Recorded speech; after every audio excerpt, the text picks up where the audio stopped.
தேவனால் உருவாக்கப்பட்ட மனிதன் நான் ஆதாம். பாஸ்டர் ஆன் போஸ்டருக்குள் உங்களை வரவேற்கிறேன். இன்றைய தேவ ஆசீர்வாத ವಾರ್ತೆಗಳು ಪಾರುಂಗ ಆಶೀರ್ವದಿಕಪಡುங்கள். ಕರ್ತನಲ್ಲವೇ ದೇವರು ಒಳ್ಳೆಯವರು. ಸಂದ ಕಾಲವೊಳಗೆ ಈ ಬೆಳಗಿನ ಜಾವದಲ್ಲಿ இருப்பாராக. தேவர் ನಿಮ್ಮ ಸಂಗಡ ಇರ್ತಾರೆ. ஹalleluya. 2 சாமுவேல் எழுதின புத்தகம் 7ஆம் அதிகாரத்தின் 29ஆம் வசனத்தை வாசிப்போம்.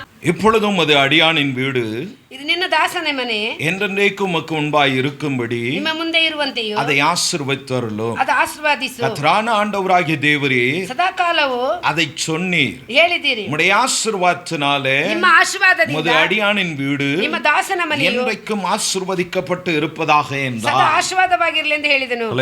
ஹalleluya. கர்த்தர் நல்லவர். ದೇವರು ಒಳ್ಳೆಯವರು. தாவீது ராஜாவினுடைய ದಾವೀದ ರಾಜನ கடைசி நிமிடத்தின் வார்த்தை இது. ಕೊನೆಯ ನಿಮಿಷದ ಮಾತುಗಳು. ஹalleluya. புத்தி உள்ளவர்களாய் நாம் இருக்க வேண்டும். ನಾವು ಬುದ್ಧಿ ಉಳ್ಳವರಾಗಿ ನಾವು ಇರಬೇಕು. கிறிஸ்தவ வாழ்வு ಕ್ರಿಸ್ತಿಯ ಒಂದು ಜೀವಿತ ತಿಳಿದ புத்தியை நமக்கு கொடுக்கிறது. ಬುದ್ಧಿಯನ್ನು ನಮಗೆ ಕೊಡುವಂತದಾಗಿದೆ. ಜ್ಞಾನವರ್ತಿ 14ஆம் அதிகாரம் 14ನೇ ಅಧ್ಯಾಯ 1ஆம் வசனம்.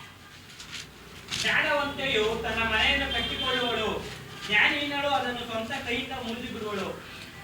புத்தி உள்ள ஸ்திரீ தன் வீட்டை கட்டுகிறாள், ಬುದ್ಧಿಯುಳ್ಳ ಸ್ತ್ರೀ ತನ್ನ ಮನೆಯನ್ನು ಕಟ್ಟುತ್ತಾಳೆ. புத்தி இல்லாத ஸ்திரீயோ ಬುದ್ಧಿ ಇಲ್ಲದ ಸ್ತ್ರೀ தன் கையினால் அதை இடித்து போடுகிறாள். ತನ್ನ ಕೈಯಿಂದ ಅದನ್ನು ಮುರಿದು ಬಿಡುವಳು. ஹalleluya. புத்தி உள்ளவன் ಬುದ್ಧಿ ಉಳ್ಳವನು தன் குடும்பத்தை தன் வீட்டை என்ன பண்ணுகிறான்? ತನ್ನ ಕುಟುಂಬವನ್ನು ಮನೆಯನ್ನು கட்டிக்கொள்ளுகிறான். ಕಟ್ಟಿಕೊಳ್ಳುವಳು. ஹalleluya. கர்த்தர் நல்லவர். ದೇವರು ಒಳ್ಳೆಯವರು. சோ இங்கே சங்கீதக்காரன் ಕೀರ್ತನೆಗಾರನು தன் குடும்பத்துக்காக ತನ್ನ ಕುಟುಂಬಕ್ಕಾಗಿ அவனுடைய கடைசி நேரத்திலே ಕೊನೆಯ ಸಮಯದಲ್ಲಿ கர்த்தரிடத்திலே விண்ணப்பிக்கிறார். ದೇವರ ಹತ್ರ ಬೇಡಿಕೊಳ್ಳುತ್ತಾಳೆ. ஹalleluya. நாமும் கூட ನಾವು ಕೂಡ கருத்துள்ளவர்களாய் புத்தி உள்ளவர்களாய் நடந்து கொள்ள வேண்டும். ಕರ್ತುಳ್ಳವರಾಗಿ ಬುದ್ಧಿ ಉಳ್ಳವರಾಗಿ ನಡೆದುಕೊಳ್ಳಬೇಕು. வேதத்திலே பல புத்தி உள்ளவர்களை குறித்தும் அடையாளப்படுத்தப்பட்டது. ಸತ್ಯವೇದದಲ್ಲಿ ಅನೇಕ ಬುದ್ಧಿ ಉಳ್ಳವರ ಕುರಿತಾಗಿ புத்தி ಬರೆಯಲ್ಪಟ್ಟಿದೆ. இல்லாதவர்களை குறித்தும் அடையாளப்படுத்தப்பட்டது. ಬುದ್ಧಿ ಇಲ್ಲದವರ ಕುರಿತಾಗಿ ಬರೆಯಲ್ಪಟ್ಟಿದೆ. புத்தி உள்ளவர்களாக ಬುದ್ಧಿ ಉಳ್ಳವರಾಗಿ தேவனுக்கு கீழ்ப்படிந்து ದೇವರಿಗೆ தேவ ವಿಧೇಯರಾಗಿ சித்தம் செய்தவர்கள் ದೇವರ ಚಿತ್ತವನ್ನು தங்கள் ಮಾಡುವರು. வாழ்விலே உயர்ந்ததையும் ಅವರ ಜೀವನದಲ್ಲಿ ಮೇಲೆ அவர்கள் ಬಂದವರು தேவனை சார்ந்து ದೇವರನ್ನು ಸಾರಿ அநேக நற்காரியங்களை செய்ததை ಒಳ್ಳೆ குறித்து ಕಾರ್ಯಗಳನ್ನು ಮಾಡಿದ ಕುರಿತು வேதத்தில் எழுதப்பட்டு இருக்கிறது. ಸತ್ಯವೇದದಲ್ಲಿ அதே ಬರೆಯಲ್ಪಟ್ಟಿದೆ. போல ಅದೇ ರೀತಿಯಾಗಿ தேவனுடையவர்கள் ದೇವರ ಜನರು தேவனை விட்டு ದೇವರನ್ನ ಬಿಟ್ಟು பிரமாணத்தை விட்டு ಪ್ರಮಾಣವನ್ನು ಬಿಟ್ಟು அவருக்கு செய்ய வேண்டிய கடமைகளை விட்டு ಅವರಿಗೆ ಮಾಡುವಂತ ಕಾರ್ಯಗಳನ್ನು ಬಿಟ್ಟು அவர்களுக்கு உண்டான காரியங்களை எல்லாம் ಅವರಿಗೆ ಉಂಟಾದ ಕಾರ್ಯಗಳನ್ನೆಲ್ಲ விட்டு விட்டு ಅವರು ಬಿಟ್ಟು தங்கள் இஷ்டப்படி ತನ್ನ ಇಷ್ಟದ ಪ್ರಕಾರ தேவனுடையவர்கள் ದೇವರ ಜನರು தங்கள் விருப்பங்களை செய்து கொண்டு இருந்த ತನ್ನ ಇಷ್ಟದ ಪ್ರಕಾರ ಮಾಡಿಕೊಂಡಿದ್ದ மனிதர்களை குறித்து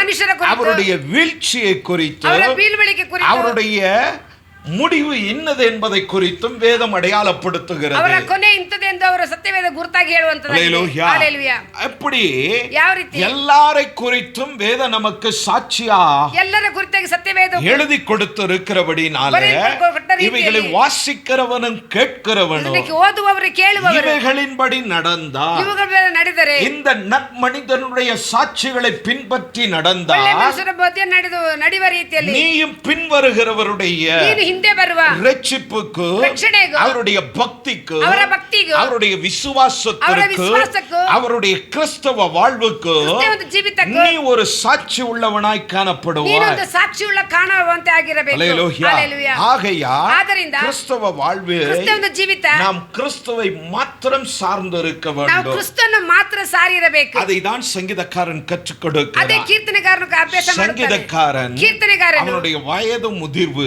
ಅವನ ವಯಸ್ಸು ಕೊನೆ ತನಕ அவனை போல ಅವನ ರೀತಿಯಲ್ಲಿ தெளிவுள்ளவன் வேதத்தில் இல்லை. ತಿಳುವಳಿಕೆ ಉಳ್ಳವನು ಸತ್ಯವೇದದಲ್ಲಿ ಯಾರು ಇಲ್ಲ. ஹalleluya. மோசே உண்மை உள்ளவனாய் இருந்தான். ನಿಜ ಉಳ್ಳವನಾಗಿದ್ದನು. அந்த லிஸ்டுக்கு தாவீது வர முடியாது. ಆ ಒಂದು ಪಟ್ಟಿಗೆ ಅವನು ಬರೋದಿಲ್ಲ. ಆದರೆ மிக தெளிவான மனிதன், ತುಂಬಾ ಎಚ್ಚರಿಕೆ ಉಳ್ಳ ಒಂದು ಮನುಷ್ಯನು. ஹalleluya. தன் சிறு பிராயத்திலிருந்து ಚಿಕ್ಕ ಪ್ರಾಯದಲ್ಲಿಯೇ சங்கீதம் ಕೀರ್ತನೆ 51 Psalms 51:5 ನಾನು ಪಾಪಿಯೇ, ಮಾತೃ ಗರ್ಭವನ್ನು ಹೊಂದಿದ ದಿನದಿಂದ ದ್ರೋಹಿಯೇ. ஹalleluya.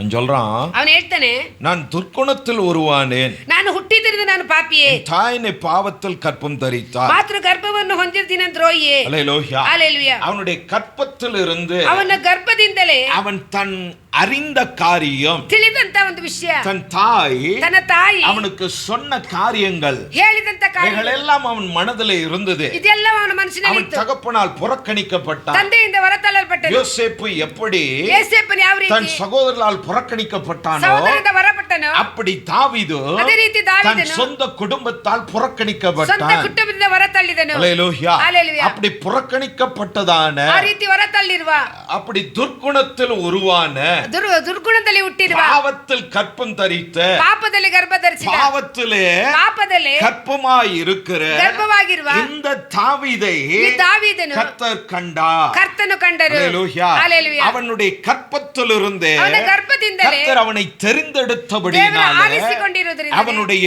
ಅವನ பெற்றோர் ಹೆತ್ತವರು அவனை புறக்கணித்தார்கள். ಹೊರತಳ್ಳಿದರು. அவனுடைய தகப்பனுக்கு ಅವನ ತಂದೆಗೆ தாவீதுனாலே சுத்தமா பிடிக்காது. ದಾವೀದನು ಇಷ್ಟನೇ ಇಲ್ಲ. ஏன்? ಯಾಕೆ? இந்த 5ஆம் வசனம் தான் காரணம். ಈ 5ನೇ ವಾಕ್ಯ ಕಾರಣವಾಗಿದೆ. அல்லேலூயா. ஹalleluya. அவனுடைய ಅವನ விருப்பமற்று ಇಷ್ಟ ಇಲ್ಲದ, பிறந்தவன் தாவீதாகும். ಇಷ್ಟ ಇಲ್ಲದೆ ಹುಟ್ಟಿದವನು ದಾವೀದನಾಗಿದ್ದ. ಆದ್ದರಿಂದ அவனை புறந்தள்ளினான். ಅವನ ಹೊರತಳ್ಳಿದರು. அவனை தனக்கு முன்பு இராதபடி ಅವನು ತನ್ನ ಮುಂದೆ ಇರದಂತೆ வீட்டுல இருந்தா என்ன பண்ணணும்? ಮನೇಲಿದ್ರೆ ಏನ್ ಮಾಡ್ಬೇಕು? என்ன பண்ணணும்? டெய்லி ಡೈಲಿ புள்ளைய பார்த்தே ஆகணும். ಮಕ್ಕಳನ್ನ ನೋಡ್ಲೇಬೇಕು. அதனால தாவீது என்ன பண்ணான்? ಅದರಿಂದ ದಾವೀದ ಏನ್ ಮಾಡ್ದ? வெளியே அனுப்பிச்சு விட்டான். ಹೊರಗಡೆ ತಳ್ಳಿದನು. அல்லேலூயா. ஹalleluya. கர்த்தர் நல்லவர். ದೇವರು ಒಳ್ಳೆಯವರು. அவனை கொண்டு போடுறதுக்கும் ಅವನು ಕೊಂದು ಹಾಕುವುದಕ್ಕೂ அவனுக்கு இடம் உண்டு. ಅವನಿಗೆ ಸ್ಥಳ ಇದೆ. ஆனா ಆದ್ರೆ பிரமாணத்தின்படி ಪ್ರಮಾಣದ ಪ್ರಕಾರ கொலை செய்யாதிருப்பாயாக. ಅದು ಕೊಲೆಯನ್ನು ಮಾಡದಿರೋ ಅಂತ ಹೇಳ್ತಾರೆ. அதனால ಆದ್ರಿಂದ ஈசா என்ன பண்ணிட்டான்? ಈಸ ಏನ್ ಮಾಡ್ದ? தாவீதை கொலை செய்யாம ದಾವೀದನ ಕೊಲೆ ಮಾಡದೆ ஆடு மேய்க்க விரட்டி விட்டான். ಆಡನ್ನು ಮೇಸಲು ಹೊರಗಡೆ ತಳ್ಳಿ, போயிடு, ನೀನು ಹೋಗು. அல்லேலூயா. ஹalleluya. நீ வீட்ல என்ன பண்ண ನೀ கூடாது? ಮನೇಲಿ ಏನ್ ಮಾಡ್ಬಾರ್ದು? டெய்லி உன் மூஞ்ச நாம் பார்க்க கூடாது. ಡೈಲಿ ನಿನ್ನ ಮುಖವನ್ನು ನೋಡಬಾರದು. அல்லேலூயா. ஹalleluya. அப்ப எவ்வளவு கஷ்டமா இருந்திருக்கும். ಆಗ ಎಷ್ಟು ಕಷ್ಟವಾಗಿರುತ್ತೆ. அவங்க அண்ணன் தம்பி யாரும் ஆடு மேய்ச்சவன் இல்ல. ಅಣ್ಣ ತಮ್ಮಂದ್ರು ಯಾರು ಕುರಿಗಳನ್ನು இவங்க ಕಾದವರಲ್ಲ. அப்பானும் ஆடு மேய்ச்சவன் கிடையாது. ಅಪ್ಪನ್ನು ಕುರಿ ಕಾದವನಲ್ಲ. அல்லேலூயா. ஹalleluya. ஆனா ஆடு மேய்க்கிற வேலைக்கு ಆದ್ರೆ ಕುರಿಯನ್ನು ಮೇಯಿಸುವ ஒருத்தனை ಕೆಲಸಕ್ಕೆ அனுப்புறான். ಒಬ್ಬನ ಕಳಿಸ್ತಾರೆ. ಕಾರಣ அவனை டெய்லி என்ன பண்ண கூடாது? ಅವನ ಡೈಲಿ ಏನ್ ಮಾಡಬಾರದು? பார்க்க கூடாது. ನೋಡಬಾರದು. அவன் தூரமா இருக்கணும். ಅವನು ದೂರವಾಗಿರಬೇಕು. ಯಾಕೆ? ஈசாய்க்கு பிடிக்காத ஒரு பிள்ளை அது. ಇಸಾಯನಿಗೆ ಇಷ್ಟದ ಒಂದು ಮಗ. அல்லேலூயா. ஹalleluya. கர்த்தர் நல்லவர். ದೇವರು ಒಳ್ಳೆಯವರು. ஆகையால் ಆದ್ದರಿಂದ இந்த தாவீது இவைகளெல்லாம் அறிந்திருந்து ದಾವೀದ ಇದನ್ನೆಲ್ಲ ತಿಳಿದು தன் சிறு பிராயத்திலிருந்து ತನ್ನ ಚಿಕ್ಕ ಪ್ರಾಯದಲ್ಲಿ ತನಗಾಗಿ தனக்கு நடந்த காரியங்கள், ತನ್ನ ನಡೆದಂತ தன் ಘಟನೆಗಳು, வாழ்வில் தான் பட்ட கஷ்ட ತನ್ನ பாதைகள், ಜೀವನದಲ್ಲಿ தான் ಕಷ್ಟಪಟ್ಟ கடந்து வந்ததான ಅವನ ಹಾದು ಬಂದಿರುವ வழிகள் எல்லாம் அறிந்து ದಾರಿಗಳನ್ನು ತಿಳಿದು அவன் தெளிவுள்ளவனாய் மாறினான். ಅವನು ತಿಳುವಳಿಕೆ ಉಳ್ಳವನಾಗಿ ಬದಲಾದನು. அல்லேலூயா. ஹalleluya. ஒவ்வொரு காரியமும் ಒಂದೊಂದು ವಿಷಯಗಳು நமக்கு தெளிவை கொடுக்கிறது. ನಮಗೆ ತಿಳುವಳಿಕೆಯನ್ನು ಕೊಡುವಂತದಾಗಿದೆ. ಒಂದೊಂದರಲ್ಲೂ நாம் இப்படி புத்தி அடைகிறவர்களாய் இருக்க ನಾವು வேண்டும். ಬುದ್ಧಿಯನ್ನು ಹೊಂದವರಾಗಿರಬೇಕು. அல்லேலூயா. ஹalleluya. நாம் நடக்கிற காரியங்கள், ನಾವು ನಡೆಯುವಂತ நமக்கு ಕಾರ್ಯಗಳು, நடக்கிற சம்பவங்கள், ನಮಗೆ ನಡೆಯುವಂತ இல்ல நாம் ಘಟನೆಗಳು, ஃபேஸ் பண்ற ನಾವು காரியங்கள், ಫೇಸ್ ಮಾಡುವಂತ இவைகளை ವಿಷಯಗಳು பார்த்து சோர்ந்து போவோமானால் ಇದನ್ನು ನೋಡಿ ನಾವು ಸೋತು ಹೋಗುದಾದ್ರೆ நீ புத்தியீனனாய் மாறுவாய். ನೀನು ಬುದ್ಧಿಹೀನನಾಗಿ ಹೋಗುತ್ತೀಯ. அல்லேலூயா. ஹalleluya. இவைகளின் நடுவே ಇದರ ಮಧ್ಯದಲ್ಲಿ கர்த்தரை சார்ந்து ಕರ್ತನ ಸಾರಿ ஆண்டவரை நோக்கி ದೇವರನ್ನು ನೋಡಿ ஜெபிக்கிறவனாய் ಪ್ರಾರ್ಥನೆ ಮಾಡುವವರಾಗಿ ಇರುವುದಾದರೆ நிச்சயமாಗಿ அது நின்று ஒரு புத்தியை கற்றுக்கொள்ள, ಅದರಿಂದ ಒಂದು ಬುದ್ಧಿಯನ್ನು ಕಲಿತುಕೊಳ್ಳಲು, அதனால் நீ அனுபவிக்கிறதான பாடுகள், வேதனைகள், ಅದರಿಂದ ಅನುಭವಿಸುವಂತ ಪಾಡುಗಳು, ಕಷ್ಟಗಳು வாழ்க்கையில ನಿನ್ನ ಜೀವನದಲ್ಲಿ உன்னை இன்னும் கொஞ்சம் ಇನ್ನೂ ಸ್ವಲ್ಪ தெளிவுபடுத்தும். ತಿಳುವಳಿಕೆ ಪಡಿಸುತ್ತದೆ. அல்லேலூயா. ஹalleluya. அப்படிதான் ಆ ರೀತಿನೇ இந்த தாவீது, ಈ ದಾವೀದನು நான் வாசித்ததான அந்த வார்த்தை, ನಾವು ಓದಿರುವಂತ ವಾಕ್ಯ, அவனுடைய சிறு ಚಿಕ್ಕ பிராயத்திலிருந்து ಪ್ರಾಯದಲ್ಲೇ வேதனையை அனுபவித்த ನೋವನ್ನು மனுஷன், ಅನುಭವಿಸಿದ ಮನುಷ್ಯ, கஷ்டப்பட்ட மனுஷன், ತನ್ನ ಕಷ್ಟಪಟ್ಟ தன் ಮನುಷ್ಯ, தகப்பனாலே ತಂದೆಯಿಂದನೇ குடும்பம் நன்றாய் பராமரிக்கப்படவில்லை. ಕುಟುಂಬದಲ್ಲಿ ಚೆನ್ನಾಗಿ ನೋಡುವಂತೆ ಆಗಲಿಲ್ಲ. எல்லாரையும் ஒரு மாதிரி பார்த்தா, இவனை ஒரு மாதிரி பார்த்தா, ಎಲ್ಲರನ್ನ ಒಂದು ರೀತಿಯಲ್ಲಿ ನೋಡಿದ, ಇವನನ್ನ ಒಂದು ರೀತಿಯಲ್ಲಿ ನೋಡ್ತಾನೆ. எல்லாரையும் நேசிக்கிறான், தாவீதை வெறுக்கிறான்.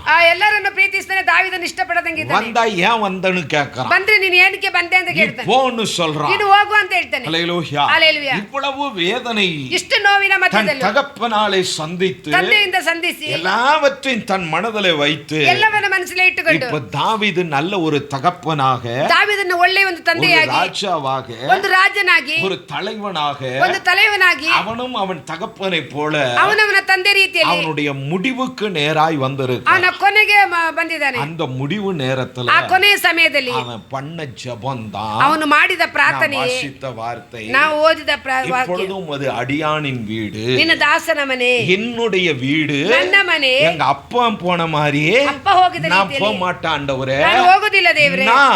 ನಾನು புத்தி உள்ளவன், ಬುದ್ಧಿ ಉಳ್ಳವನು, நான் தேவ மனிதன், ದೇವ ಮನುಷ್ಯನು. ஆகையா ಆದ್ದರಿಂದ நீர் என்னை என்ன பண்ணு, ನೀನನ್ನ ಏನ್ ಮಾಡು, ஆசீர்வதியோ, ನೀನು என் ಆಶೀರ್ವದಿಸು, வீட்டை ஆசீர்வதியோ, ಮನೆಯನ್ನು ಆಶೀರ್ವದಿಸು. நான் போக போகிறேன், ನಾನು ಹೋಗುತ್ತೇನೆ, என் பிள்ளைகள் என் சந்ததிகளை ನನ್ನ என்ன ಮಕ್ಕಳು பண்ணு, ನನ್ನ ಮಕ್ಕಳು ஆசீர்வதியும் என்று சொல்லி ಆಶೀರ್ವದಿಸು ಎಂದು ಹೇಳಿ கடைசி நேரத்திலே ஜெபித்தார். ಕೊನೆಯ ಸಮಯದಲ್ಲಿ ಪ್ರಾರ್ಥನೆ ಮಾಡಿದನು. அப்படி தெளிவுள்ளவர்களாய் நாம் ஜெபிக்க ಆ வேண்டும். ತಿಳುವಳಿಕೆ ಉಳ್ಳವರಾಗಿ ನಾವು அப்படி ಪ್ರಾರ್ಥಿಸಬೇಕು. தெளிவுள்ளவர்களாய் ತಿಳುವಳಿಕೆ நாம் ಉಳ್ಳವರಾಗಿ கர்த்தரை நோக்கி ನಾವು ಕರ್ತನ ನೋಡಿ ஜெபிக்கிறவர்களாக நாம் காணப்பட ನಾವು வேண்டும். ಪ್ರಾರ್ಥನೆ ಮಾಡುವವರಾಗಿರಬೇಕು. அந்த சூழ்நிலையை ಆ மாற்றுவதற்கு ಸಂದರ್ಭವನ್ನು ಬದಲಿಸಬೇಕು. கர்த்தர் போதுமானவர். ದೇವರು ಶಕ್ತರಾಗಿದ್ದಾರೆ. ஹalleluya. ಹalleluya. இந்த வார்த்தை கர்த்தர் உங்களுக்கு என்ன பண்ணுவார்? ಈ ದೇವರು ನಿಮ್ಮನ್ನು ಆಗಿದ್ದಲ್ಲಿ ಏನ್ ಮಾಡ್ತಾರೆ? ஆசீர்வதிப்பார். ನಿಮ್ಮನ್ನು ಆಶೀರ್ವಾದ ಮಾಡ್ತಾರೆ. கர்த்தாவே உமக்கு நன்றி செலுத்துகிறேன். இந்த கால ஓளை இந்த வார்த்தை கேட்டுதானே நம்முடைய பிள்ளைகள் ஒவ்வொருவரையும் கர்த்தர் நீர் ஆசீர்வதிக்கும்படியாய் ஜெபிக்கிறோம். தாவீதை போல தெளிந்த புத்தியோடு கூட ஆண்டவரே தன் குடும்பத்துக்காக, தன் பிள்ளைகளுக்காக, தன் வீட்டுக்காக ஜெபிக்க கர்த்தர் கிருபை செய்யும். இவர்கள் நடத்தி வந்த பாதைகளுக்காய் ஸ்தோத்திரம். ஆண்டவரே இந்த நாளில் இவர்கள் கையிட்டு செய்கிற பிரயாசங்கள் ஒன்றும் விருதாவாய் போகாமல் எல்லாவற்றிலேயும் ஆசீர்வாதத்தையும் பூர்ணத்தையும் அடைய உழைக்க நானும் இவர்களை ஜெபித்து இந்த காலை நான் ஆசீர்வதிக்கிறேன். ஆசீர்வாதமாய் வீடு திரும்ப கர்த்தர் கிருபை செய்யும், பாதுகாத்துக் கொள்ளும். இயேசு கிறிஸ்துவின் நாமத்தினால் ஜெபிக்கிறோம் எங்கள் பிதாவே. ஆமென், ஆமென். நான் உங்கள் நம்பிக்கையின் தந்தை ஆபிரகாம். பாஸ்டர் ஆன் போஸ்டர் சேனலை பார்வையிட்டதுக்கு நன்றி. லைக் பண்ணுங்க, ஷேர் பண்ணுங்க, சப்ஸ்கிரைப் பண்ண மறக்காதீங்க.